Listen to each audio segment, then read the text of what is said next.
Should farmers be paid for the nutrient content of the crop they produce? That's the topic we're talking about here with my friends at the Granary. You ready for a conversation with some real farmers about real issues? And the best part, you're invited.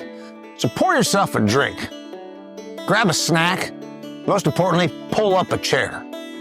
Welcome to the Granary. Hey guys.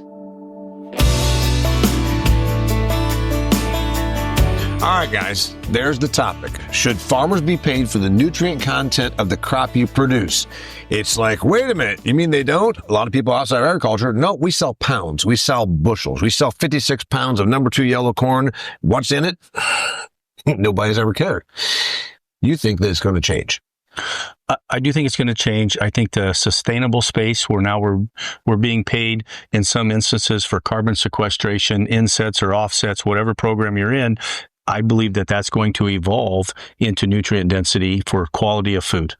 You think it's going to where you and I both think it's where it's going to go because we've got production mastered. We can make massive quantities, piles, in fact, of corn, soy, wheat, whatever. But almost no program actually gives compensation to the producer for what is in the content of the crop they produce. Yeah, since we're compensated for volume, we grow carbohydrates, we grow calories. And I mean, at the end of the day, that's kind of probably contributing to the overall health costs of this country. And I think, to Kelly's point, I think we will evolve to grow more nutritious food, but the challenge is still going to be, how do we get the consumer to recognize that? How do they walk through the supermarket and see something that's more nutrient dense? And then how do they realize the consequences of that in maybe fewer trips to the doctor and things like that? Where's the money going to come from? Okay, yeah. Well, it's funny that he says that, but think about how we grow crops. That food is medicine, right? Kelly and I talked about this before, but think about. You start to think about that. It's very similar to the way that we grow our crops. We know that we don't necessarily need to use fungicide, to fix a crop. Right. If the nutrients are right going into it, they fight it themselves. Yeah. It's the same thing. It's just down the line. It's the exact same thing. But how do we get paid for that? Now, there is some instances where, let's just say for us, where I am, where, for wheat alone, we sell to a flour mill, and it is mill quality wheat. If it's not mill quality wheat, they consider it feed wheat, and feed wheat doesn't, you don't get paid for that as much. If you can keep a really great crop and you can keep it a nutrient dense crop, and it doesn't have all of the diseases in it, and it doesn't have vomitoxin in it. Yep. All these things, over the last, I don't know, let's call it 10 years that we've gotten better at growing a crop, we have not had vomitoxin in our wheat. And I've had phone calls back from, the mill or my broker, and they're like, why is your wheat not getting turned down? I don't understand why your wheat's not getting turned down. There's other ones that I'm buying wheat in the area, and they're getting turned down. We're all treating it the exact same, but the difference is the nutrients, we've paid attention, putting the nutrients in, and therefore kept the parasite out or kept the disease out. It kept the disease out. So, I think that it's the same concept for you. It's the same concept. Keep the nutrients right in us and keeps the disease out. What I'm wondering, we're going to, first off, there's the need for it. Galynn talks about the health. There's the practicality of it. You're going with wheat that's going to get turned down. There's the other part of it, though, that a lot of people haven't really considered. We got all kinds of people watching this show and they're saying, well, how would that work? It kind of flies in the face of what the last 100 years of the commodity markets have tried to create. What they tried to create, what they effectively and very, very effectively and successfully did create, was a commodity product that you knew exactly what you were getting. You were getting 56-pound number 2 yellow corn, and nobody ever said, what's the protein, what's the carbohydrate, what's the this content, whatever. We're talking about changing that. Well, that's going to be pretty hard to go to the CME group and tell them, well, we're going to change up how you do things. I agree that is very hard to change, but what we're talking about isn't a commodity market. It is more of a specialized market. wheat is just about the only thing from a grain standpoint that I can think of, because you're paid on quality, you're paid on protein, things like that. If you take it into a livestock market, the cattle that we talk about, the grade of the cattle, things like that. And so there are some examples now on a cash basis, but not on the Board of Trade. Wheat is really, you say, you don't get a bonus, you get a ding. Yeah. Well, if we meet certain quality standards, 13% protein or something, you can get a protein premium, but it sure isn't as bad as the protein deduction. That's exactly right. And that will probably what happens in my opinion, is that the nutrient density that we need to hit, that becomes a commodity market, and there are deductions. Yeah. I don't know that we're talking about premiums. We're talking about deductions if you don't meet demerits. It's a demerit if you don't have if your wheat is not of this, and it's not. And people probably are going mistaken, Galynn. We're not saying what you produce is low quality. We're not insulting anybody. It's just that you've never been rewarded financially for taking in something that's like, my wheat's 16% protein, if you can do such a thing. You've never been rewarded for that. You haven't been rewarded for it because, number one, sort of keeping it identity preserved, at any one location is difficult. I mean, if I were to actually haul a load of 17% protein wheat to my local elevator, it's going in with 10% protein wheat, and then it's lost its value right there. And so, how do you monetize it? How do we follow that and track that through the system? And to Kelly's point from earlier, it's going to be incumbent on us to somehow prove to the consumer that we are producing more nutrient-rich food for them. You think the demand comes from the consumer, the person in suburban America that says, I want something to be better. I think it's got to be somewhere in between, because the disconnect. You live next to Baltimore. There's 1.5 million people there, whatever. They don't come out and buy wheat from you. They buy wheat via bread, which came from here. There's so many levels in between. I don't know. The consumer might demand it, but right now the consumer can't buy it. Well, one of the amazing parts to me is when you look at, the way that Kelly and I farm, which what I would call us regenerative farm. Everything that we do, we're keeping the green root in the ground. Just the way that we do things is very different. We were forced to do it. But then you have organic farmers out there, and I'm not knocking organic farming. They have figured out a way to monetize it, and it's worked very well for them. But the nutrients that is in organic corn is very different than the nutrients in a crop that Kelly and I are raising. Very, very different. And they're paying a premium for a product that is less nutrient rich than what our product is. So, but their claim is that, hey, look, it's organic. This is what you're paying for. And it's actually worse for. That's the part that we've got to marry up, because it's all these perceptions that, oh my gosh, organic that has had no fertilizer applied to it, or only organic fertilizer is better, and really you can get more nutrient deficient food coming off of that. The consumer might say, and we're hearing more about it right now while we're recording this, RFK Jr. is possibly going to be confirmed as new Health and Human Services Secretary, and he's all about it. He said the word nutrient density, and that's something a lot of folks haven't said. But he's also an organic zealot, and he's got some other warts. But this is coming, I think. You think it's coming? I think it's coming, just like you saw the sustainable market has been here now. And, you can go into marketing groups and you can see the consumer wants to buy sustainable food. The difference is that there's nothing wrong with organic, but organic and regenerative, or organic and sustainable, are two very different things. Organic and nutrient dense are two different very things. The commodity market we have now is very different than nutrient dense. I personally believe that, when you talk about food is health, food is medicine, nutrient density is how we succeed at that. And I believe it's coming just as the other one's coming. I used to think that we were going to have a carbon intensity score, a CI score on everything we ate and everything we wore, because that was going to be the metric that the consumer could make their choice. Now I think there will be some sort of a nutrient dense score. I don't know exactly what it will be, but that's how the consumer will make the choice.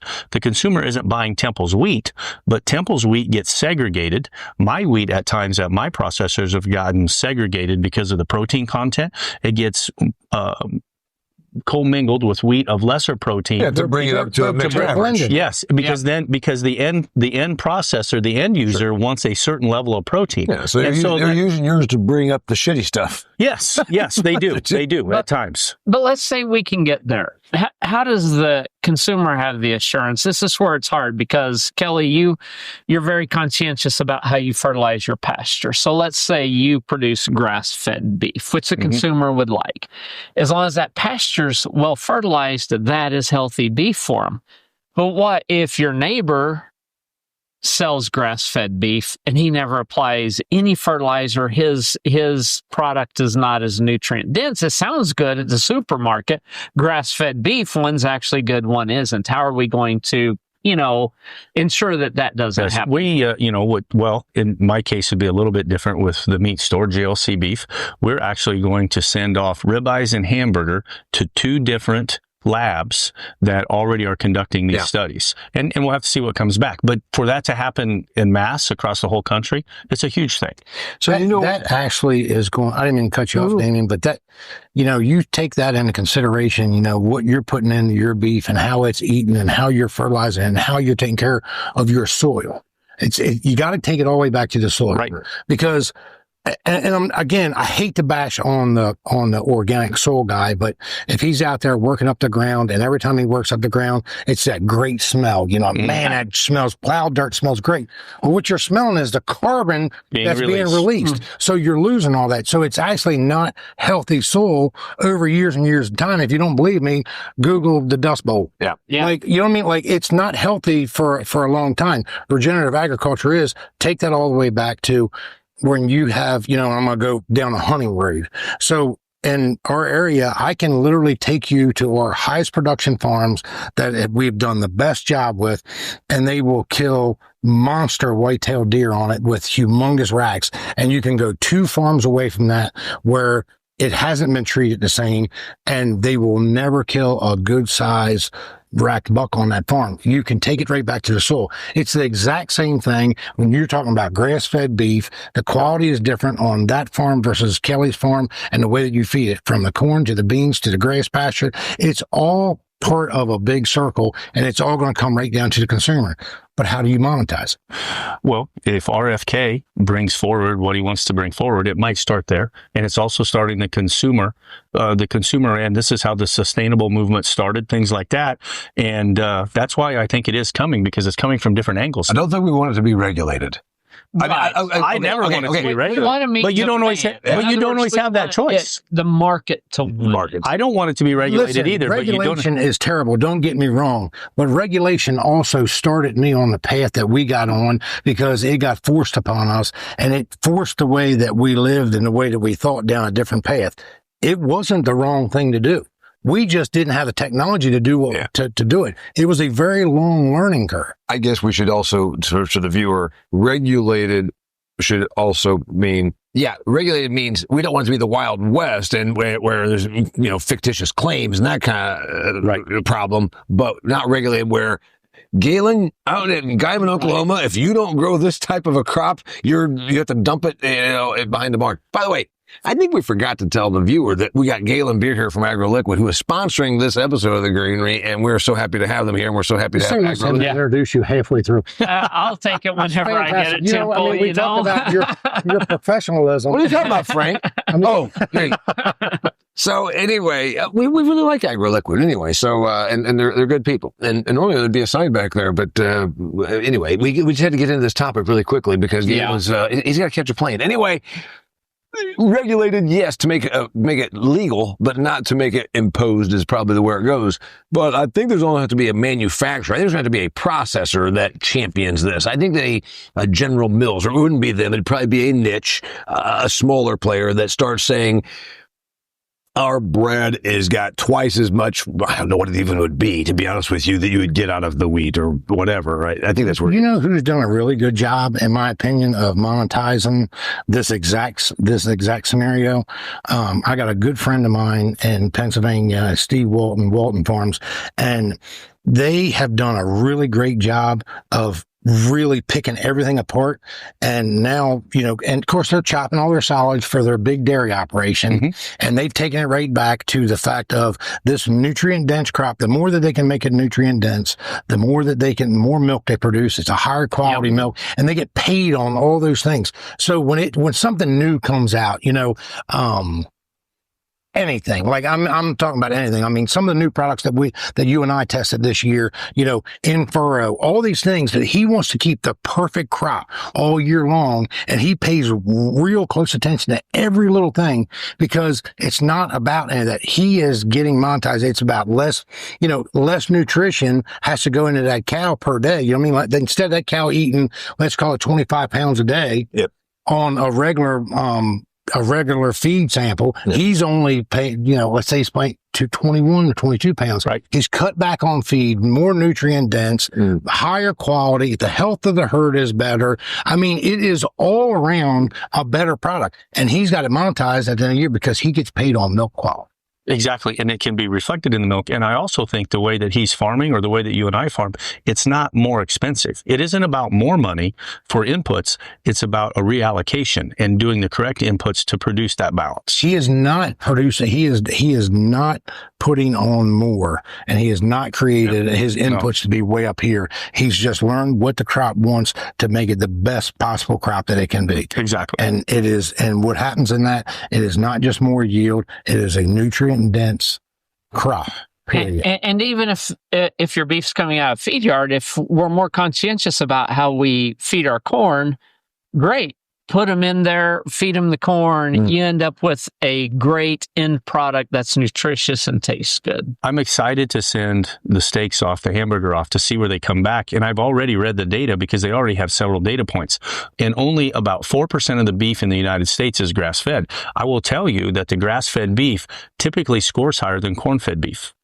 But I believe that's because the grass-fed guys do so much better job at looking at their forage and studying what they're doing. And the corn-fed guys, our corn typically has been out of balance. Our corn isn't nutrient dense. Well, we're pushing yield. Exactly. We're just like you talked about earlier. I'm excited to see where does my meat score with my corn. And then I want to see how much better can I do with my corn and be reflected in my beef, just like your neighbor in Pennsylvania, your friend, is doing with his milk. That's exactly how the change occurs. I've got a hunch for you on the beef thing. First, this came about even back when I had my little hobby steer operation out here, that keeping them on grass then created the omega-3 or whatever that thing is. Do you have a trophy for that somewhere around here? It feels like you got a medal or a trophy for everything, Damian.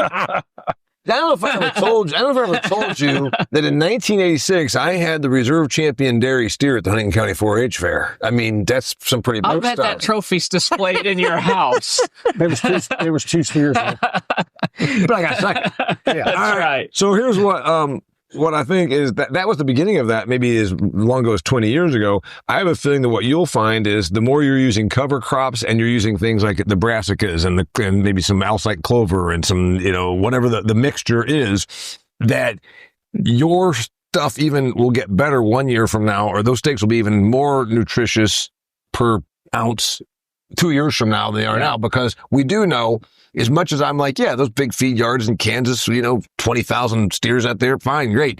But we know that steak is not as nutritious per ounce as some of the stuff that's raised a little bit differently. You're right. Because they're pushing pounds. You're right. Pounds of gain per day. That's what they're paid for. And then if it grades choice. That's what you grade yourself on, is how many pounds per day you put in, you got out of that. You're right about that forage, but it still is going to come back to the corn, because the research from Utah State that, the video I've watched in one of the labs we're going to send the meat off to, the last 90 to 120 days that the cattle are on feed has a huge implication as of when they're on grass earlier in their life. So that last 90 to 120 days, when we're feeding that hotter ration, is going to matter. So like my corn is still, the corn plant is still a grass. The basis of the ration is still silage.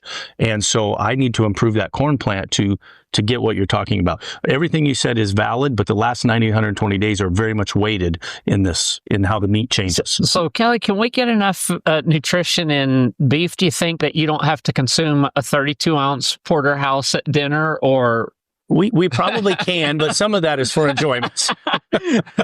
I hear you. What's interesting is there's only, to the point, there's only a couple of places where we are being paid for content, and beef, and that's really about how it grades. It's not about nutrients. It's about fat. It's about marbling, you know, and fat cover and speckles of fat in there and whatever. And then dairy. You gotta be careful here. He's Mr. Anti-Dairy. He's just angry. I mean, he hates dairymen like me. But anyway, you were paid on that milk based on if it was over 3.2% butterfat, you started getting a premium, everything over that, and then protein content. That's it. And then protein on the wheat. You know, you get dinged if it's not that. It's due. It seems like it's absolutely due for this. It seems like it's 2025. How are we not better about saying if food is how are we not better at making it better? Food is health, and we're all about quality in agriculture. We're all about quantity in agriculture, and it needs to become more about quality. But I think part of it too is how the vast amount of consumers, I mean, they don't connect the dots, and that's what we have to do as an industry. Like, I always say that, I'm in the fertilizer industry. So when we've mined, fertilized, or refined it, and we deliver that to a crop, the crop is like we are. They need nutrients. That's the crop's vitamins. Well, if we don't take it to that crop doesn't have the choice to get up and drive to the local store and buy vitamins. Whereas you look at us as humans, what do we do every morning? We get up. Oh, wait, what did we not get from our food? Well, we know we need calcium, phosphorus, and things like that.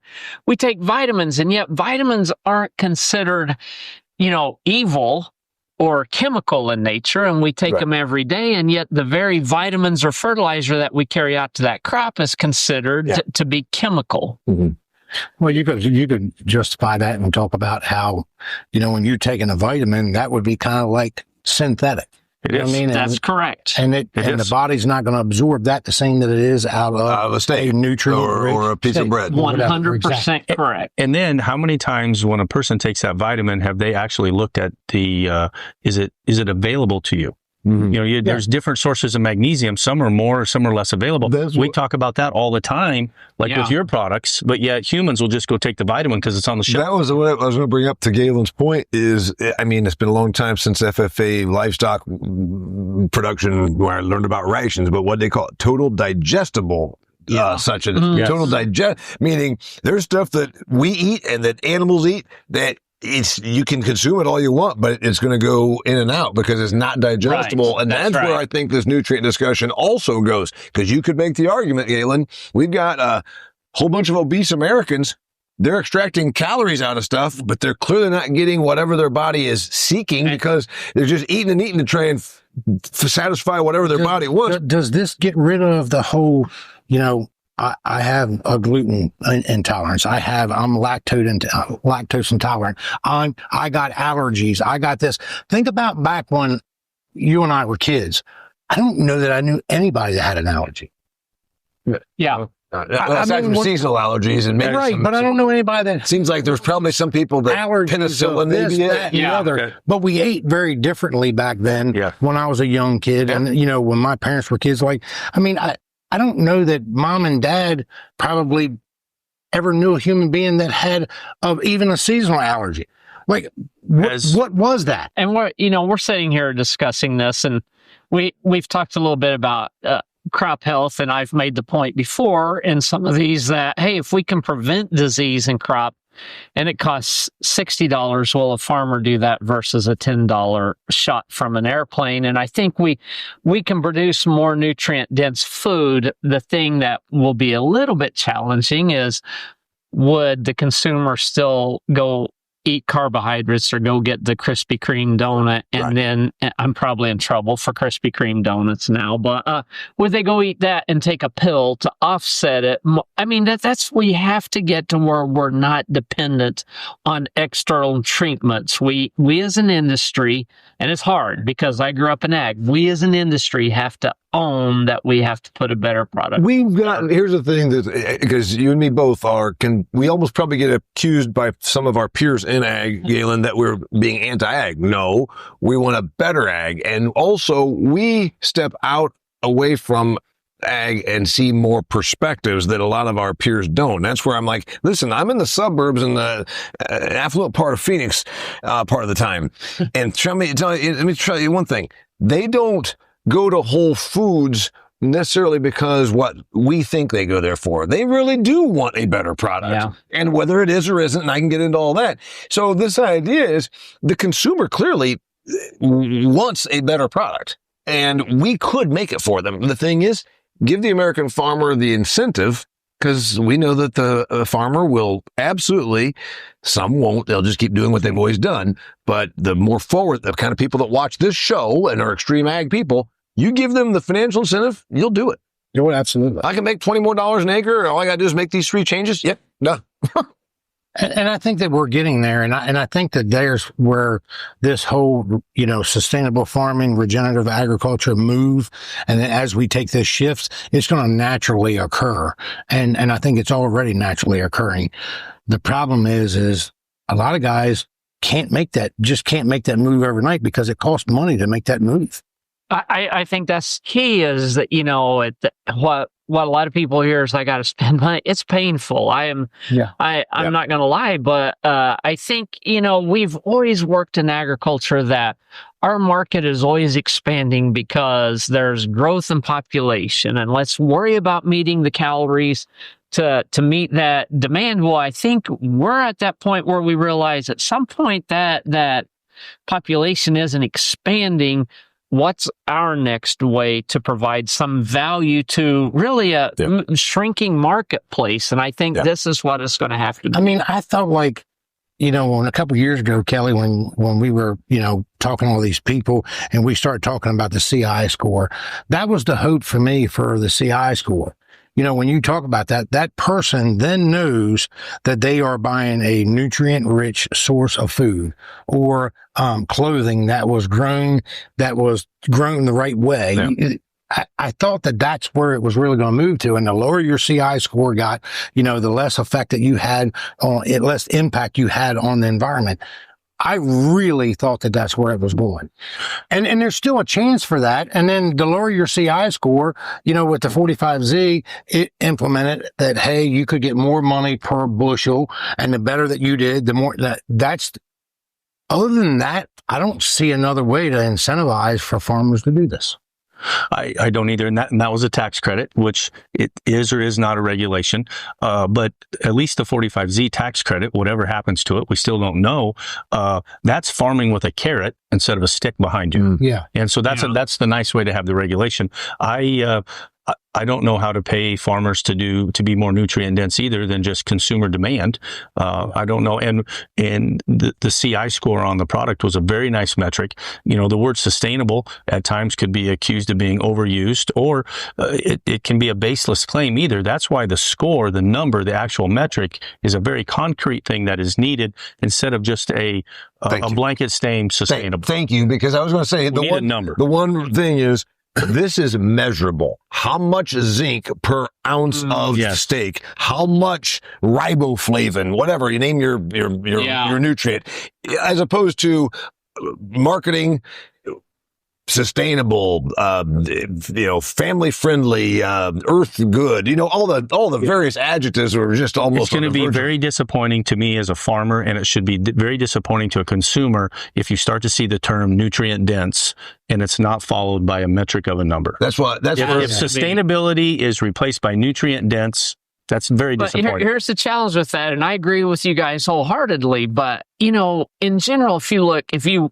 were to go look up nutritional content of carrot, they'll tell you what are the nutrients contained in a carrot. Well, that's kind of misleading, because you give me a carrot that was grown organically on a soil with zero nutrition. There's no question. Those nutrient guidelines don't apply to it. Right. And go give me a carrot organically grown off of a nutritious soil. It's loaded with nutrients. You put 2 carrots on this table, and they could have a very different. So that's where it's measurable, but nobody goes right from the grocery store over to the lab and says, go ahead and start testing this and tell me what the content of vitamin B is in this stuff. That's the hard part. You kind of hope that some consumers, when this airs, that maybe at least it would be nice if consumers knew that growers are having these discussions. How do we do better and put better, more nutritious food on the table? The growers at the Granary table are having this discussion. Not enough others are, but I believe that it's starting to catch. And you know what?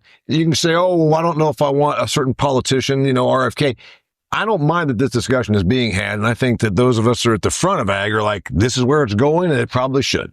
You can make more money, and the consumer can be healthier. What's wrong with that? There's nothing wrong with it, but we just got to find a starting spot. His name's Temple Rhodes. He's joined by Kelly Garrett. They're two of the XtremeAg guys. We're joined by our good friend Galynn Beer with AgroLiquid. AgroLiquid is sponsoring this episode of the Granary and several other episodes of the Granary. We're very happy to have them here. AgroLiquid is how these guys actually get the fertility right on their crops, and they don't have to break the bank and don't do things like their grandfather did by flinging out dry fertilizer unnecessarily. They put it where it needs to be, and you can target when the plant actually needs it. And if you want to learn more about their product, where do they go, Galynn? AgroLiquid.com. AgroLiquid.com, one of our business partners here at XtremeAg. We're happy to have them. So anyway, next time we want you to come here because this is the Granary, and we are all about talking about big stuff that happens in agriculture, the personal side of agriculture. It's all truth, it's all real, and it's all real farm people, real ag people like Galynn and me right here. So until next time, cheers. Now wait a minute. You gotta keep talking about stuff while I go and get you this. Can you go through? Yeah, carry a trophy out. I was going to show you right here now. If you hadn't seen this, I think you know why I brought it up? Because I was looking at the trophies.